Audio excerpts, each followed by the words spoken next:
Friends, ಎಲ್ಲರಿಗೂ ನಮಸ್ಕಾರ. Welcome to Siri Gowda channel. ಇವತ್ತು ನಾನು ತೋರಿಸ್ತಿರುವ ರೆಸಿಪಿ ಮಜ್ಜಿಗೆ ಸಾರು. ತುಂಬ ಸಿಂಪಲ್ ಆ್ಯಂಡ್ ಸೂಪರಾಗಿರುತ್ತೆ ಟೇಸ್ಟು. ಇದಕ್ಕೆ ಬೇಕಾಗಿರುವಂತಹ ಇಂಗ್ರೀಡಿಯೆಂಟ್ಸ್: ಕರಿಬೇವು, 2 ಒಣಮೆಣಸಿನ್ಕಾಯಿ, ಬೆಳ್ಳುಳ್ಳಿ ಮತ್ತು 1 ಈರುಳ್ಳಿಯನ್ನು ಹಚ್ಕೊಂಡಿದ್ದೀನಿ. ಮತ್ತು ಸ್ವಲ್ಪ ಕೊತ್ತಂಬರಿ ಸೊಪ್ಪನ್ನು ಇಲ್ಲಿ ನಾನು ತೊಗೊಂಡಿದ್ದೀನಿ. ಮತ್ತು 1/4 ಲೀಟ್ರ್ ಆಗೋಂಥ ಮೊಸರನ್ನ ಇಲ್ಲಿ ನಾನು ಮಜ್ಜಿಗೆ ಮಾಡಿ ಇಟ್ಕೊಂಡಿದ್ದೀನಿ.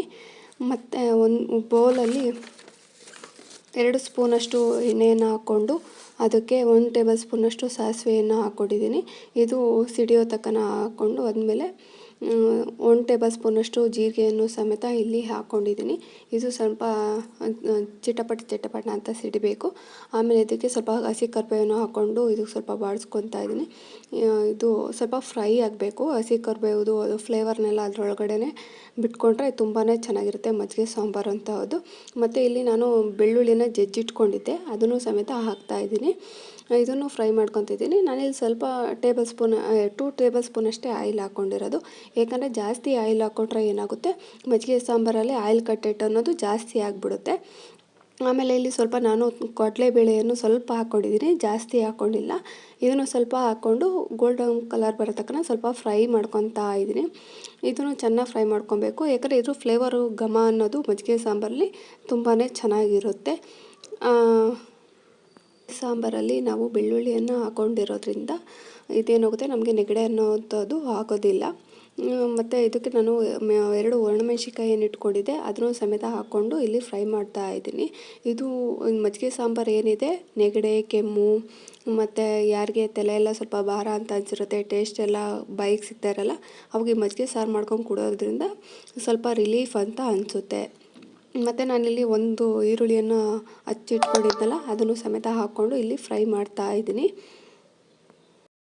ಈರುಳ್ಳಿ ಜಾಸ್ತಿ ಫ್ರೈ ಮಾಡಬಾರ್ದು. ಜಾಸ್ತಿ ಬ್ರೌನ್ ಕಲರ್ ಆದರೆ ಏನಾಗುತ್ತೆ, ಅದೆಲ್ಲ ಸ್ವಲ್ಪ ಸೀಕ್ಲು ಸ್ವಲ್ಪ ಸ್ಮೆಲ್ ಬರ್ತಾ ಇರುತ್ತೆ. ಸ್ವಲ್ಪ ಫ್ರೈ ಆದರೆ ಸಾಕು ನಮಗೆ. ಆದಷ್ಟು ಕಡಿಮೆ ಉರಿಯಲ್ಲೇ ಇಟ್ಕೊಂಡು ಇದನ್ನು ಫ್ರೈ ಮಾಡೋದು ಬೆಟ್ರು. ಯಾಕಂದರೆ ಸ್ವಲ್ಪ ಹಾಕಿರ್ತೀವಲ್ಲ ಎಲ್ಲ ಇಂಗ್ರೀಡಿಯೆಂಟ್ಸು, ಸೊ ಹಂಗಾಗಿ ಸೀದೋಗೋ ಚಾನ್ಸಸ್ ಇರುತ್ತೆ. ನಾವು ಇದಕ್ಕೆ ಸ್ವಲ್ಪ ಅರಿಶಿಣವನ್ನು ಹಾಕ್ತಾಯಿದ್ವಿ. ಅರಿಶಿನ ಹಾಕ್ಬಿಟ್ಟು ಸ್ವಲ್ಪ ಬಾಡಿಸ್ಕೊಬೇಕು.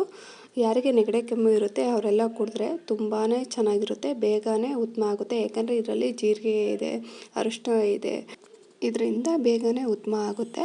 ಮತ್ತು ನಾವು ಇದಕ್ಕೆ ರುಚಿಗೆ ತಕ್ಕಷ್ಟು ಉಪ್ಪನ್ನು ಹಾಕ್ಕೊಂಡು ಇದನ್ನು ಚೆನ್ನಾಗಿ ಬಾಡಿಸ್ಕೊಬೇಕು. 1 2 ಮಿನಿಟ್ಸು ಇದನ್ನು ಫ್ರೈ ಆಗೋಕ್ಕಾಗೆ ಬಿಡಬೇಕು. ಚೆನ್ನಾಗಿ ಫ್ರೈ ಆಗಬೇಕು. ಇದು ಜಾಸ್ತಿ ಫ್ರೈ ಆಗಬಾರ್ದು, ಜಸ್ಟ್ ಸ್ವಲ್ಪ 1 2 ಮಿನಿಟ್ಸ್ ಆದರೆ ಸಾಕು. ಇದು ಫ್ರೈ ಆದಮೇಲೆ ನಾನೇನು ಮಜ್ಜಿಗೆಯನ್ನು ರೆಡಿ ಮಾಡಿ ಇಟ್ಕೊಂಡಿದ್ದೆ ಅದನ್ನು ಇದರಲ್ಲಿ ಹಾಕ್ತಾಯಿದ್ದೀನಿ. ಸ್ಟವನ್ನು ಇಲ್ಲಿ ಸಿಮ್ಮಾಗಾದರೂ ಇಟ್ಕೊಬೋದು, ಇಲ್ಲ ಆಫ್ ಆದರೂ ಮಾಡ್ಬೋದು. ನಾನಿಲ್ಲಿ ಸ್ಟವನ್ನು ಆಫ್ ಮಾಡ್ಕೊಂಡಿದ್ದೀನಿ. ಆಫ್ ಮಾಡಿಕೊಂಡು ನಾನೇನು ಕೊತ್ತಂಬರಿ ಸೊಪ್ಪನ್ನು ಹಚ್ಚಿಟ್ಕೊಂಡಿದ್ದೆ ಅದನ್ನು ಇದಕ್ಕೆ ಆ್ಯಡ್ ಮಾಡಿ 1-2 ನಿಮಿಷ ಹಿಂಗೆ ಮಿಕ್ಸ್ ಮಾಡಿದ ನಂತರ ಮತ್ತೆ ಉಪ್ಪೇನಾದರೂ ಸ್ವಲ್ಪ ಸಾಲ್ಟೇಜ್ ಬಂದಿದ್ದರೆ ನೋಡಿ ಹಾಕ್ಕೊಳ್ಳಿ. ನಾನು ಮುಂಚೆನೇ ಹಾಕ್ಕೊಂಡಿದ್ದೆ. 2 ನಿಮಿಷದಲ್ಲಿ ಮಾಡುವಂತಹ ಮಜ್ಜಿಗೆ ಸಾಂಬಾರು ರೆಡಿಯಾಗಿದೆ. ಈ ಮಜ್ಜಿಗೆ ಸಾಂಬಾರು ನಿಮ್ಗೆ ಇಷ್ಟ ಆದಲ್ಲಿ ಒಂದು ಲೈಕ್ ಕೊಡಿ, ಶೇರ್ ಕೊಡಿ, ಕಮೆಂಟ್ ಮಾಡಿ.